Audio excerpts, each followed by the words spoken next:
Math mastery hub में आपका स्वागत है।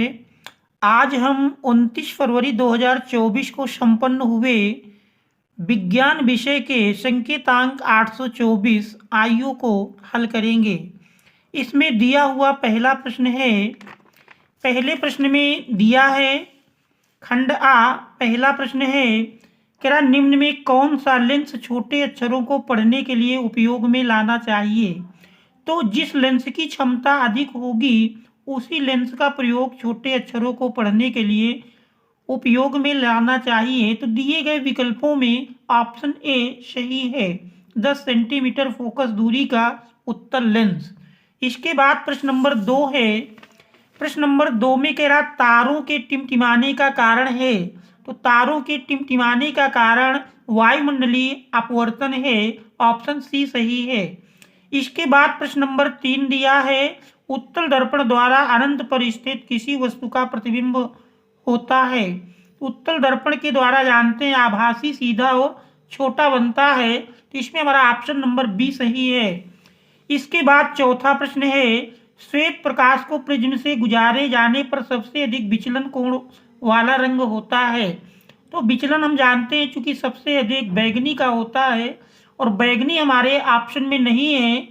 तो विव ग्योर के अगर क्रम में चलें तो VIB तो बैगनी, आई इंडिगो, बी ब्लू यानी नीला। तो इसमें हमारा ऑप्शन नंबर डी सही है। पांचवा है कॉलम ए में दिए गए मात्रकों का सुमेलन कॉलम बी में दी गई भौतिक राशियों से कर सही विकल्प चुनिए। तो हम जानते हैं ओम विद्युत प्रतिरोध का मात्रक है, वाट विद्युत शक्ति का है, एम्पियर विद्युत धारा का है और वोल्ट विद्युत विभवांतर का है। तो इस क्रम में देखें तो हमारा ऑप्शन नंबर ए सही है। इस पर ऑप्शन ए सही है। इसके बाद देखते हैं अगला प्रश्न। छठे प्रश्न में दिया है कि R व 2R प्रतिरोधों के दो तारों को पहले श्रेणी क्रम में तथा बाद में समांतर क्रम में जोड़ा जाता है यदि दोनों दशाओं में कुल प्रतिरोध क्रमशः R1 तथा R2 हो तब R1/R2 होगा। तो R व 2R का तुल्य प्रतिरोध श्रेणी क्रम में जोड़े जाने पर 3R मिलेगा। इसी प्रकार इनको समांतर क्रम में जोड़ेंगे तो समांतर क्रम में 1/R2 = 1/R + 1/2R और इसके बाद R1/R2 निकालेंगे तो ये हमारा ऑप्शन नंबर सी सही होगा। 9/2 के बराबर होगा। सातवां है चित्र में दर्शाए गए इलेक्ट्रॉन पर चुंबकीय क्षेत्र में क्षेत्र के लंबवत प्रवेश करने पर आरोपित बल की दिशा होगी। तो देख रहे हैं चुंबकीय क्षेत्र लंबवत दिखाया गया है और इलेक्ट्रॉन की चलने की ये डायरेक्शन है। अब इस पर लगने वाले आरोपित बल की दिशा पूछ रहा है। तो यदि इसमें हम फ्लेमिंग के बाएं हाथ के नियम का प्रयोग करें तो फ्लेमिंग का बाएं हाथ का नियम कहता है कि यदि चुंबकीय क्षेत्र की दिशा यानी किसी बाएं हाथ की तर्जनी, मध्यमा और अंगूठे को परस्पर लंबवत फैलाएं तो इसमें तर्जनी चुंबकीय क्षेत्र की दिशा को, मध्यमा विद्युत धारा की दिशा को बताए तो चालक पर लगने वाला बल अंगूठे की दिशा से प्रदर्शित होगा। तो दिए गए प्रश्न में जो हमारा फिगर दिया है तो चुंबकीय क्षेत्र देख रहे हैं ऊपर की तरफ है और इलेक्ट्रॉन इस डायरेक्शन में चल रहा है। इलेक्ट्रॉन के चलने की दिशा हम जानते हैं विद्युत धारा की विपरीत होती है। तो यदि विद्युत धारा इस दिशा में जा रही है मध्यमा की दिशा में तो इलेक्ट्रॉन ठीक इसके अपोजिट जाएगा। तो ऐसी स्थिति में देखें तो चालक पर लगने वाला बल इस अंगूठे की दिशा से अर्थात कागज के तल के लंबवत ऊपर की ओर होगा। तो इस पर हमारा ऑप्शन नंबर डी सही है, कागज के तल के लंबवत ऊपर की ओर।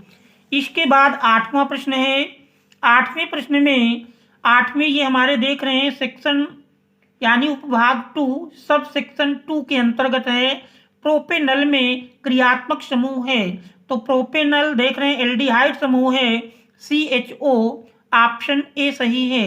इसके बाद 9वां है उदासीन घोल का pH मान हम जानते हैं 7 होता है। ऑप्शन ए सही है। निम्नलिखित में कीटोन समूह है, कीटोन है। कीटोन जानते हैं प्रोपेनोन CO जिस पर लगा होता है कीटोन कहलाता है, तो हमारा प्रोपेनोन में मिलेगा। ऑप्शन सी सही है। इसके बाद 10वां प्रश्न है। 10वें में कह रहा है 11 नंबर, ठंडे जल से हाइड्रोजन गैस बनाने वाला तत्व है। तो विद्युत रासायनिक श्रेणी में हम जानते हैं हाइड्रोजन से नीचे Au, Ag और Cu हैं, तो ये हाइड्रोजन को विस्थापित ही नहीं कर पाएंगे, तो इसमें हमारा ऑप्शन नंबर सी पोटेशियम सही है। इसके बाद 12वां प्रश्न है, कार्बोनेट अयस्क की सीमित वायु में उच्च ताप तक गर्म करके ऑक्साइड प्राप्त करने की क्रिया है। तो चूंकि वायु की सीमित मात्रा में कार्बोनेट अयस्क को गर्म करके ऑक्साइड प्राप्त करने की क्रिया भर्जन कहलाती है, और यदि वायु की अनुपस्थिति में होती तो यही क्रिया निष्कापन कहलाती। तो इसमें हमारा ऑप्शन नंबर बी सही है। इसके बाद 13वां प्रश्न है, रासायनिक अभिक्रिया CuSO4 + Fe equal to FeSO4 + Cu। तो देख रहे हैं इसमें हमारा विस्थापन क्रिया हो रही, तो ऑप्शन बी सही है। इसके बाद यदि सब सेक्शन 3 देखें तो पहला 14 नंबर है, स्वपोषी पोषण के लिए आवश्यक है। तो स्वपोषी पोषण के लिए देख रहे हैं कार्बन डाइऑक्साइड, जल, सूर्य का प्रकाश, क्लोरोफिल, इनमें से सभी। तो विकल्प नंबर डी सही है।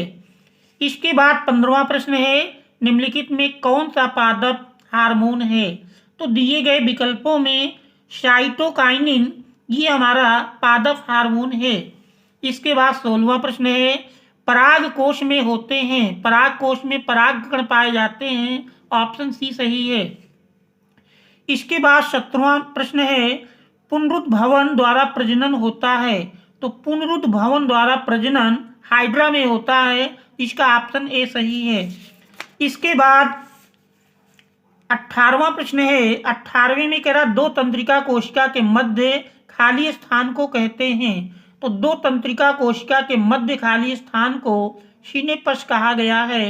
इसके बाद 19वां प्रश्न है, निम्न में कौन एक पारितंत्र में उत्पादक का उदाहरण है। तो दिए गए विकल्पों में शेर देख रहे हैं उपभोक्ता, हिरण भी उपभोक्ता, इसमें हमारे हरे पौधे विकल्प सी नंबर सी सही है। इसके बाद 20वां है, मेंडल ने अपने प्रयोग में मटर के पौधे के किन लक्षणों का अध्ययन किया। गोल झुर्रीदार बीज, इसका भी प्रयोग किया। लंबे बौने, इसका भी लक्षण। सफ़ेद वैगनी, इनमें से सभी। तो इनमें से सभी ऑप्शन नंबर डी सही है। तो प्यारे बच्चों, यदि वीडियो अच्छा लगा हो तो चैनल को सब्सक्राइब कीजिए, वीडियो को लाइक कीजिए एवं अपने मित्रों को शेयर कीजिए, और यदि कोई सुझाव हैं तो कमेंट्स के माध्यम से अवश्य। Thanks all of you for watching.